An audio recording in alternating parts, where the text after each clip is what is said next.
بسم اللہ الرحمن الرحیم۔ السلام علیکم ورحمۃ اللہ وبرکاتہ۔ جزا اللہ عنا محمد ما هو اہلہ۔ میرے ناظرین، امید ہے آپ خیریت سے ہوں گے۔ اللہ تعالیٰ شانہ آپ کو خوش و خرم رکھے۔ 1400 سال سے ہم ان کو برداشت کر رہے تھے، اب ہم بالکل برداشت نہیں کریں گے۔ ہم تو موقع کی تلاش میں تھے، اب ہم مل کر مسلمانوں کو ماریں گے۔ اس بیان نے حدیث پاک کی پیشن گوئی من و ان پوری کر دی ہے۔ حدیث پاک میں کیا درج ہے؟ حدیث پاک میں ہے، نبی پاک صلی اللہ علیہ وسلم نے فرمایا کہ قرب قیامت کفار یعنی غیر مسلم تمہارے اوپر ایسے ٹوٹ پڑیں گے جیسے بھوکا یعنی کھانے کے دسترخوان کے اوپر ٹوٹ پڑتا ہے۔ جب بندہ بھوکا ہوتا ہے، اس کو بھوک لگی ہوتی ہے تو اس کو کوئی چیز نظر نہیں آتی، وہ بھاگتا ہے اور ٹوٹ پڑتا ہے جا کے دسترخوان کے اوپر۔ فرمایا اس طرح کفار جو ہے تمہارے اوپر ٹوٹ پڑیں گے تو جیسے کوئی بھوکا بندہ کھانے کے اوپر ٹوٹ پڑتا ہے۔ تو صحابہ کرام کو بڑا تعجب ہوا۔ صحابہ کرام الحمدللہ بڑے بہادر تھے، بڑے دلیر تھے۔ تو صحابہ نے پوچھا، یا رسول اللہ صلی اللہ علیہ وسلم، ہمارے مسلمان بھائیوں کے ساتھ ایسا کیوں ہوگا؟ کیا ان کے پاس قوت نہیں ہوگی؟ تو اللہ کے رسول صلی اللہ علیہ وسلم نے فرمایا، نہیں، ان کے پاس قوت بھی ہوگی، ان کے پاس سب کچھ ہوگا، لیکن ان کے اندر ایک بیماری پڑ جائے گی جس کی وجہ سے یہ سب کچھ ہوگا۔ ان کے اندر وہن کی بیماری ہوگی۔ تو صحابہ کرام رضوان اللہ تعالی عنہم اجمعین نے پوچھا، یا رسول اللہ صلی اللہ علیہ وسلم، یہ مل وہن، یہ وہن کیا ہے، یہ کیا ہوگا؟ تو اللہ کے رسول صلی اللہ علیہ وسلم نے فرمایا، دنیا کی محبت ان کے دلوں میں بس جائے گی اور آخرت یعنی اللہ کے پاس جانا ان کو اچھا نہیں لگے گا، موت سے ڈریں گے، کہیں میں مر نہ جاؤں، دنیا کا میرا مال نہ چھوٹ جائے، یعنی دنیا کی محبت میں گم ہو جائیں گے، آخرت کو بھول بیٹھیں گے۔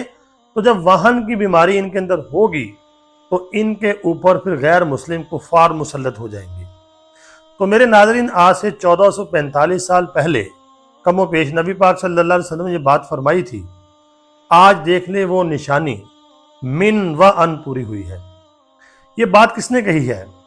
ہندوستان کے ایک وزیر ہیں، میرا خیال ان کا نام امت شاہ ہے۔ اس نے اسرائیل کو، جب اسرائیل نے اپنا حماس کے ساتھ اپنا جنگ شروع کی ہے تو بیان دیا، باقاعدہ سپورٹ کی اور کہا کہ 1000 بندہ ہمارا جو ہم نے تیار کیا ہوا ہے ہم آپ کے لیے بھیجتے ہیں۔ ہم نے 1400 سال ان کو برداشت کیا ہے، اب ہم بھی ان کو برداشت نہیں کریں گے۔ تو میرے ناظرین، یہ بغض سمجھ آ رہا ہے آپ کو؟ یہ کہاں پہنچے ہیں؟ اندازہ کر لیں انہوں نے اور یہودیوں نے مسلمانوں کے ساتھ کیسا بغض پالا ہوا ہے۔ اب مسلمان کمزور ہوا تو یہ چڑھ دوڑے ہیں۔ تو یہ جو بیان دیا گیا ہے، یقین کریں جب میں نے حدیث پاک کو پڑھا تو فوراً میرے ذہن میں یہ بات آ گئی، اللہ کے رسول صلی اللہ علیہ وسلم کی وہ بات جو آپ نے 1445 سال ہمیں بتائی تھی کہ کفار تمہارے اوپر ٹوٹ پڑیں گے، دیکھیں وہ بات پوری ہو گئی ہے۔ باقاعدہ انہوں نے بیان دیا کہ ہم مل کے اب ان کو ماریں گے، آپ پریشان نہ ہو، ہمیں بھی بہت انتظار تھا۔ اس طرح انہوں نے کھل کے بیان دیا ہے۔ تو نبی پاک صلی اللہ علیہ وسلم کی حدیث پاک کے اندر بتائی گئی بات من و ان پوری ہو گئی ہے۔ میرے ناظرین، اسی طرح یہودی بھی مسلمانوں کے بارے میں بڑا بغض رکھتے ہیں، وہ بھی کہتے ہیں ہم خیبر کو نہیں بھولے۔ تو یہ حدیث پاک جو ہے ہمیں کیوں بیان کی گئی ہے؟ نبی پاک صلی اللہ علیہ وسلم کو بتا دیا گیا تھا کہ آپ کی امت کے اندر یہ بیماری آئے گی، وہن آئے گا۔ تو اب ہمارے اندر وہن آ گیا تو یہ نشانی بھی پوری ہو گئی۔ تو اب ہمیں کیا کرنا ہے؟ ہمارے نبی نے ہمیں بتا دیا کہ وہن تمہارے اندر آئے گا، اس کو دور کرنا ہے۔ اس وہن کو ہم نے دور کرنا ہے۔ ہم نے صحابہ والا ایمان اپنے اندر لے کے آنا، تبا تابعین جیسا ایمان۔ تو میرے ناظرین، حدیث پاک کو سمجھیں۔ نبی پاک صلی اللہ علیہ وسلم نے جو پیشن گوئی فرمائی ہے وہ ہماری کمزوریاں بتائی ہیں، تو کمزوری کو اب دور کرنا ہے۔